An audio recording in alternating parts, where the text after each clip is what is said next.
Hi, Jenny Stone here from HR Shield with your HR Rescue. Each day we get hundreds of questions from our clients and other small and mid-sized business owners about some of the most common HR issues.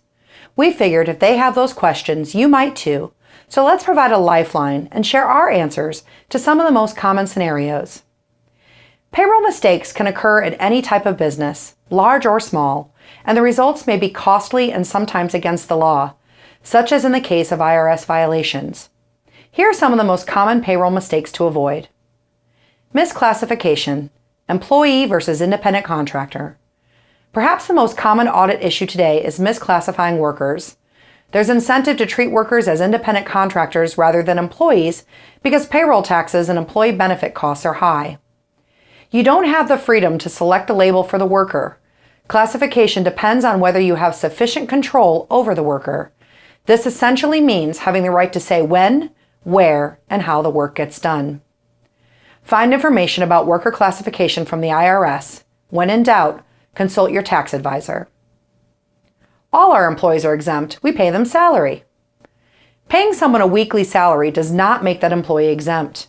Remember, job titles alone do not determine the exempt or non-exempt status of any employee. Exemptions are determined for each specific employment situation based on the specific job duties performed and the compensation received. Allowing employees to work off the clock.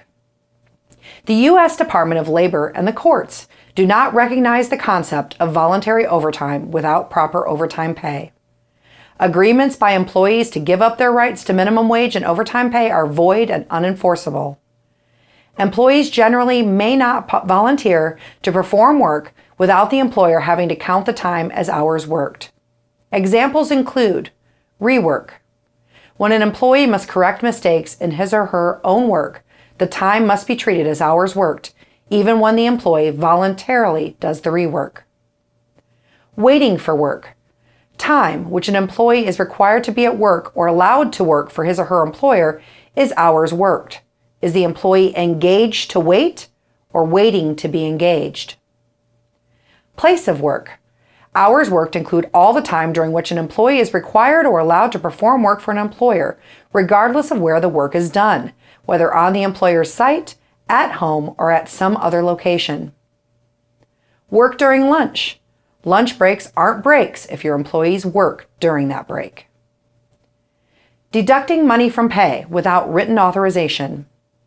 Other than court-ordered garnishments and deductions that are either required or specifically authorized under laws or regulations, all wage deductions should be authorized by the employee.